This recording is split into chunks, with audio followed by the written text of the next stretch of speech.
Hello dear students, welcome to my science academy. हम पढ़ रहे हैं बीएससी पार्ट थर्ड ईयर की क्वांटम मैकेनिक्स और आज का हमारा टॉपिक है सेपरेशन ऑफ वेरिएबल्स, निश्चल राशियों का पृथक्करण। और लास्ट टाइम हमने देखी कि गोलीय निर्देशांकों में जो श्रोडिंगर समीकरण है उसको हम एक त्रिज्यीय घटक और एक कोणीय घटक यानी कि एक त्रिज्यीय चर जो हमारा r होता है और कोणीय चर थीटा और फाई का फंक्शन होता है, तो उसे हम दो आश्रित स्वतंत्र अवकल समीकरण में चेंज कर सकते हैं। देखिए कैसे चेंज कर सकते हैं कि जो केवल त्रिज्या चर है वो केवल r पर डिपेंडेंट होता है और इसके लिए जो फलन होता है वो r होता है। इसके अलावा जो दूसरा कोणीय चर है वो थीटा और फाई पर डिपेंड होता है, जिसके लिए फलन होता है हमारे पास वाई थीटा फाई। इक्वेशन 1 दे देते हैं psi R theta equal to R R Y theta phi, equation 1। अब जो इक्वेशन 1 है इसका उपयोग हम गोलीय निर्देशांकों में जो श्रोडिंगर समीकरण है कारहन आश्रित उसमें यूज कर सकते हैं। तो जहां जहां साई आर थीटा है उसे हम दो पार्टों में डिवाइड कर देंगे, आर आर और वाई थीटा फाई के फंक्शन में, यानी कि y theta phi r square del upon में del r square d r r upon में d r plus r are r square sine theta d upon में d theta sine theta d y y theta D theta dot r R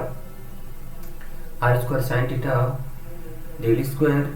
Y theta phi d phi square. यानी जहां साई था वहां मैंने इसको R और Y theta के function में ब्रेक कर दिया, plus two H cross square E minus we are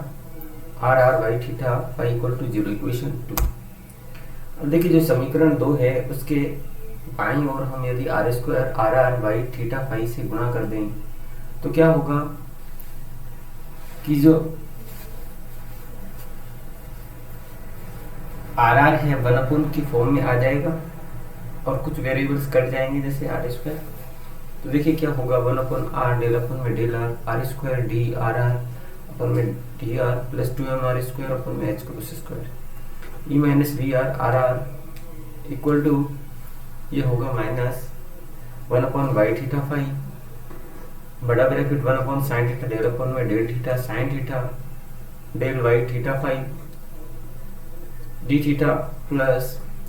1 upon sine square theta del square y theta phi अपन में डेल फाइव स्क्वायर, इक्वेशन 3। अब देखिए जो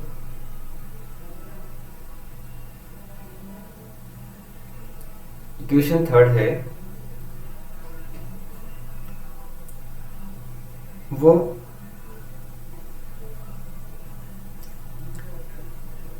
जो R L H S side है इसका वो केवल आर पे डिपेंडेंट है और जो लेफ्ट हैंड साइड है वो इसका जो कोणीय चर होता है उस पे डिपेंडेंट है, ये यहां से आप देख सकते हैं। अब जो इक्वेशन 3 है इसका जो लेफ्ट साइड है एलएचएस साइड है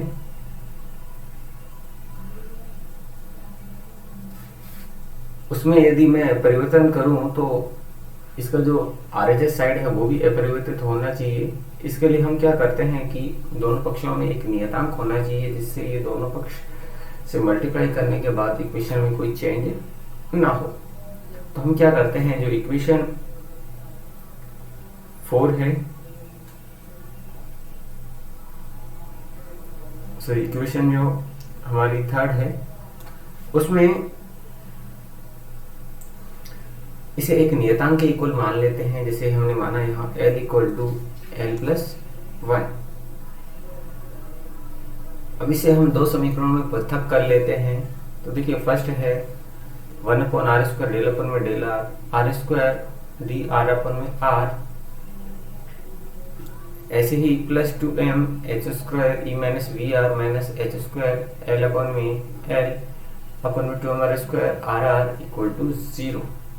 इक्वेशन आ जाती है मेरे पास 4।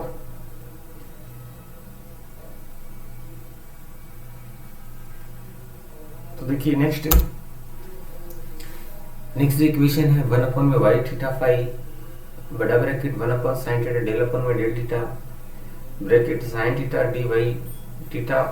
Theta and phi plus 1 upon sine square del square y upon में d phi square theta into phi equal to l by l equal l into l plus phi. अब यहाँ से ये जो वाई थीटा है इसको मैं इस साइड में मल्टीप्लाई कर दूँ और माइनस की पूरी इक्वेशन में गुणा कर दूँ, यानी कि इधर की साइड माइनस ट्रांसफर कर दिया मैंने, तो ये होगा 1 upon sine theta del upon में del theta sine theta d y theta theta and phi का फंक्शन है plus 1 upon sine square theta, ये साइन स्क्वायर थीटा है यहाँ d2 by d phi square theta phi equal to minus l plus l by theta phi. जो equation 4 थी वो केवल त्रिज्यीय अवकल समीकरण को डिनोट कर रही थी, क्योंकि उसमें केवल जो चर थे वो केवल r पे डिपेंड कर रहे थे, इसलिए हम इस समीकरण को त्रिज्यीय अवकल समीकरण कहते हैं। जबकि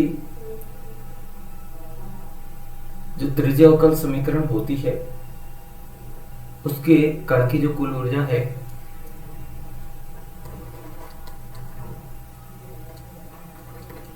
वो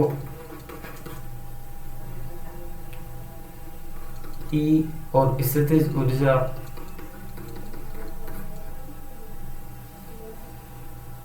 ये दोनों अनाश्रित होती हैं,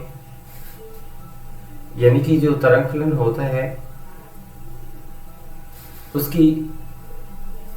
कोणीय निर्भरता यानी कि r पे डिपेंड नहीं करती, ये जो कोणीय फलन है उस पे डिपेंड करती हैं। तो देखिए जो नेक्स्ट है इक्वेशन 5 है, उसमें भी हम चर राशियों का पृथक्करण कर सकते हैं। तो इसे हम थीटा थीटा और फाई फाई के रूप में डिनोट कर सकते हैं, इसे इक्वेशन 6 दे देते हैं। तो देखिए जो इक्वेशन 6 से कि थीटा थीटा साइन थीटा जो वाई थीटा फाई था उसके जगह हमने थीटा थीटा एक कैपिटल थीटा है ये और ये स्मॉल थीटा है, ऐसे ही ये कैपिटल फाई है स्मॉल फाई, इसके रूप में ब्रेक डाउन करते हैं तो ये आता है minus L L plus 1 theta theta theta phi. अब इसको इक्वेशन में हम sine square theta theta theta phi phi से गुणा करें तो ओवरऑल हमारे पास ये इक्वेशन दो पार्ट्स में डिवाइड हो जाती है, जिसमें जो बायां साइड होता है उसमें केवल थीटा थीटा के चर रहते हैं और जो RHS साइड है उसमें केवल फाई का फंक्शन रहता है, यानी कि इक्वेशन हमें 7 प्राप्त हो जाती है। अब यदि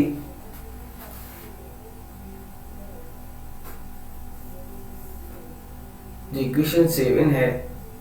उसमें लेफ्ट साइड थीटा का फंक्शन था तथा RHS साइड फाई का फंक्शन था, तो यदि हम दोनों में एक नियतांक की गुणा करते हैं तो वो इक्वल होनी चाहिए, तो हम एक m स्क्वायर एक नियतांक ले लेते हैं और इसकी मल्टीप्लाई कर देते हैं, तो ये हमारे पास हो जाता है 1 upon sine square theta del by del theta sine theta D theta theta 1 में ये स्मॉल थीटा है plus L1 minus m square sine square theta theta into theta equal to 0 equation 8। तो ओवरऑल जो दूसरी इक्वेशन है जो हमारे पास दूसरी इक्वेशन आ रही है वो आती है del square theta phi upon D phi square plus m square theta phi equal to 0, ये इक्वेशन 9 हो जाती है, जो कि ये इक्वेशन पूरी तरह थीटा पे डिपेंडेंट है और ये फाई पे डिपेंडेंट है। तो ये जो ओवरऑल है जो गोलीय निर्देशांकों के लिए श्रोडिंगर समीकरण होती है उसे हम जो इक्वेशन आई है थीटा के लिए फाई के लिए, तो इनको सम्मिलित करके इससे पहले जो इक्वेशन आई थी वो त्रिज्यीय फलन के रूप में आई थी, इक्वेशन 8 थीटा के रूप में और इक्वेशन 9 फाई के रूप में। तो इनको हम सम्मिलित करके संपूर्ण जो तरंग फलन है साई आर थीटा उसको अलग अलग त्रिज्यीय, कोणीय और फाई के फंक्शन के रूप में हम डिनोट कर सकते हैं। Thanks for the watching.